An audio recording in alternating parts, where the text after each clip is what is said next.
So guys आम्ही चाललो आहे त्रिवेणी गेटला अँड हा व्ह्यूट आहे. हा मस्त साईडचा व्ह्यू एकदम भारी आहे. तिथे तलाव आहे खाली आणि इथे आहे महाकाल मंदिर. अँड इकडे कॉरिडोर आहे ह्या साईडला. त्या साईडला कॉरिडोर आहे आणि एकदम पुढे इकडे गेलो एंडला तर त्रिवेणी संगम, त्रिवेणी गेट. सो चाललो आहे आम्ही.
की मौनता में सन्निहित है समस्त ब्रह्मांड की माया.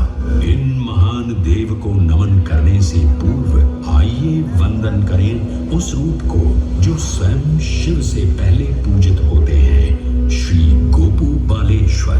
जब एक 5 वर्षीय बालक ने राजा चंद्रसेन को अपनी अमूल्य मणि की रक्षा हेतु महाकाल की उपासना में लीन देखा तो वो भी भक्ति में तल्लीन हो गया. माँ के बार बार बुलाने के बावजूद वो अपनी पूजा में एकाग्र रहा. उसकी श्रद्धा से प्रसन्न होकर भगवान शिव स्वयं उसके घर लिंग के रूप में प्रकट हुए. इस बालक की भक्ति से प्रभावित होकर चंद्रसेन सहित अन्य राजा भी वहां पहुंचे, जहां स्वयं भगवान हनुमान ने भी दर्शन देकर उद्घोष किया कि इसी वंश में नंद जन्म लेंगे, जिनके पुत्र होंगे विष्णु भगवान के अवतार श्री कृष्ण. ये परंपरा न केवल बाल भक्ति की प्रतीक है, बल्कि गुरु शिष्य परंपरा, तांत्रिक साधनाओं और क्रमिक पूजन की विधियों से भी जुड़ी है. मंदिर परिसर में स्थित एक छोटा मंदिर श्री गोपू बालेश्वर महादेव मंदिर आज भी इस घटना की स्मृति को संजोए हुए है. महाकाल जो हर परमाणु और कोशिका में है, हर पल हर क्षण में. महाकाल जो है इस महानगर उज्जैन और नदी शिप्रा के कण कण में. आइए सुने उसी पावन नदी शिप्रा से महादेव की अद्भुत गाथा.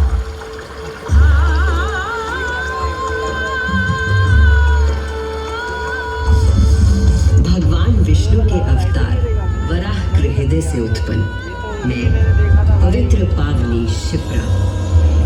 उद्गम तो मेरा श्री हरि के हृदय से हुआ, पर मैं प्रवाहित हो रही हूँ महाकाल के चरणों में.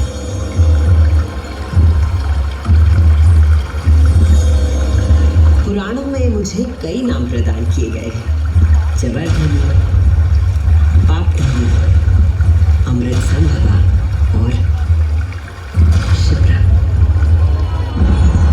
वर्तमान कथा का प्रवाह आरंभ करने से पूर्व यह आवश्यक है कि मैं आप सभी को अपने उद्गम की उस दिव्य गाथा से अवगत कराऊं, जिसे जानकर आप अचंभित हो जाओगे। मेरा उद्गम ऋषि अत्रि से जुड़ा है,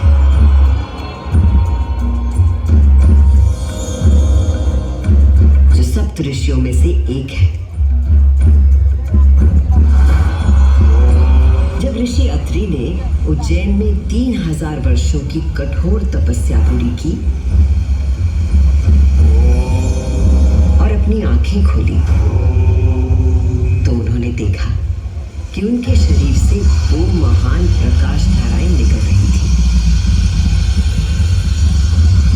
पहली धारा आकाश की ओर गई और कहा जाता है कि वो चंद्रमा में परिवर्तित हो गई।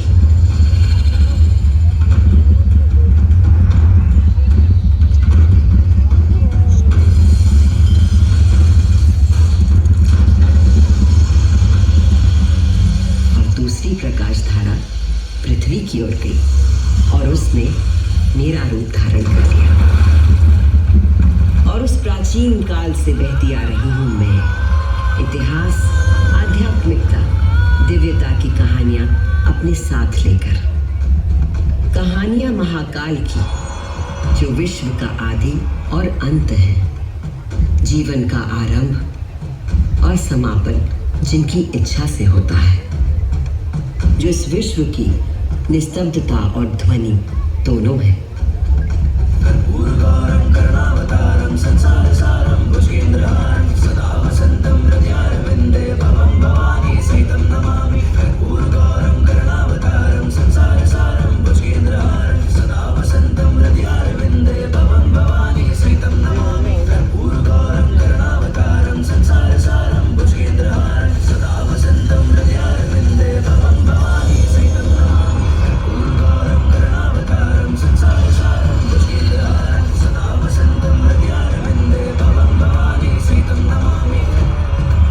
महाकाल की महागाथाएं इतनी विस्तृत है कि वे काल और अंतरिक्ष की सीमाओं को पार कर सकती है।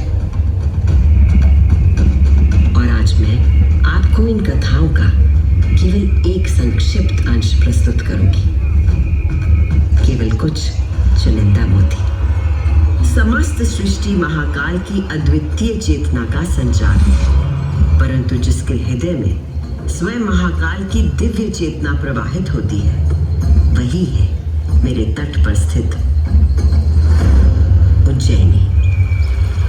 स्कंद पुराण में अवंती खंड के अनुसार अवंतिका यानी उज्जैन में सप्त सागर के अस्तित्व के बारे में बताया गया है, जिनमें से एक है रुद्र सागर।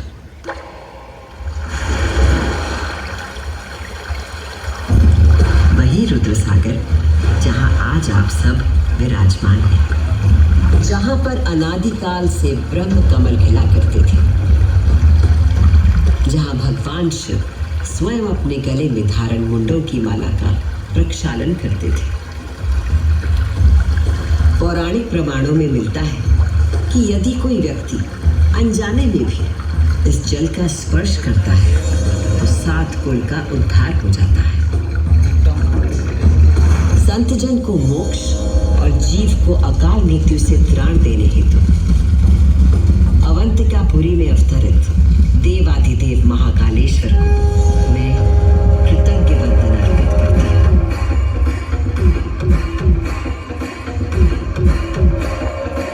आज मैं शिप्रा देवी आपको उन्हीं महाकाल की शिव पुराण में उल्लिखित एक गाथा सुनाती हूँ।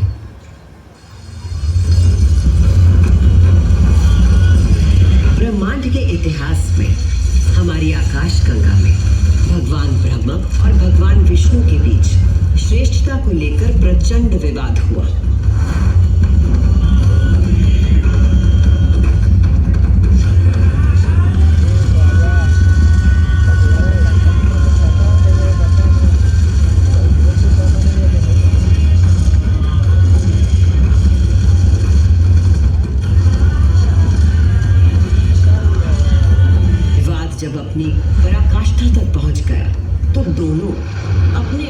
दिव्यास्त्र लेकर आपस में युद्ध करने के लिए तैयार हो गए।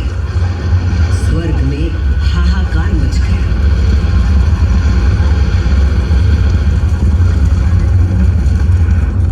दिव्यास्त्र चलने से संपूर्ण जगत पर प्रलय का आना निश्चित था।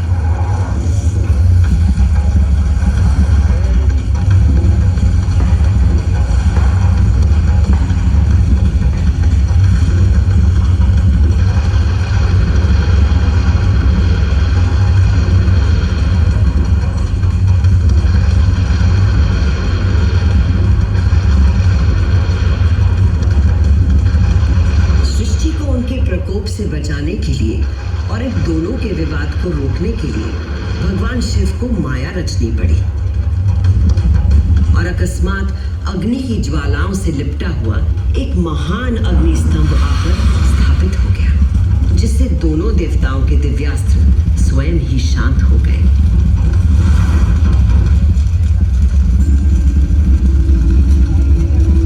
एक ऐसा अग्नि स्तंभ जिसका ना कोई आदि था न अंत था। दोनों देवों ने अनुभूत किया कि इस स्तंभ के पीछे निसंदेह कोई अद्वितीय अलौकिक शक्ति निहित है। वे दोनों बोल उठे, हे महाप्रभु, आप हमें अपने यथार्थ रूप के दर्शन कराइए। तब उस स्तंभ से महादेव स्वयं प्रकट हुए।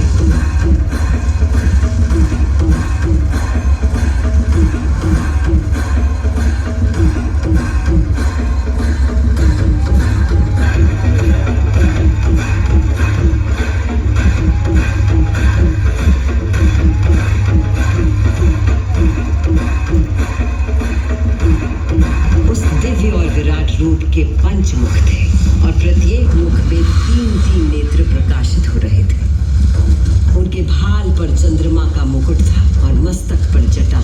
उनका कंठ नीला था और उनकी 10 भुजाएं थीं। उनके अंग समस्त आभूषणों से सजे थे। उनके मस्तक पर भस्म का त्रिपुंड था।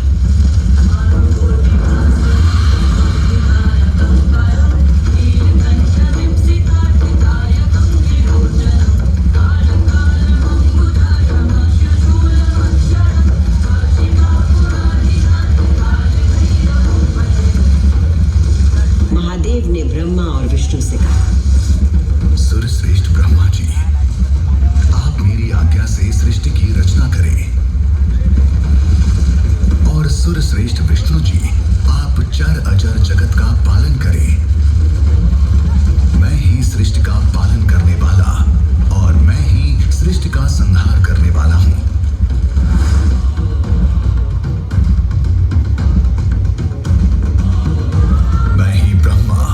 विष्णु और रुद्र नाम से 3 रूपों में बटा हूं।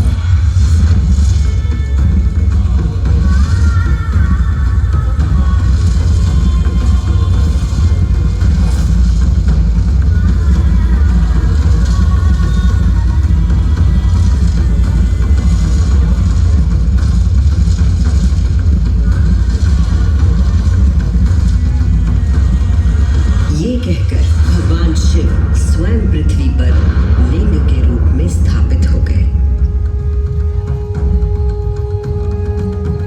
उस पल से इस लोक में लिंग पूजा का विधान प्रारंभ हुआ।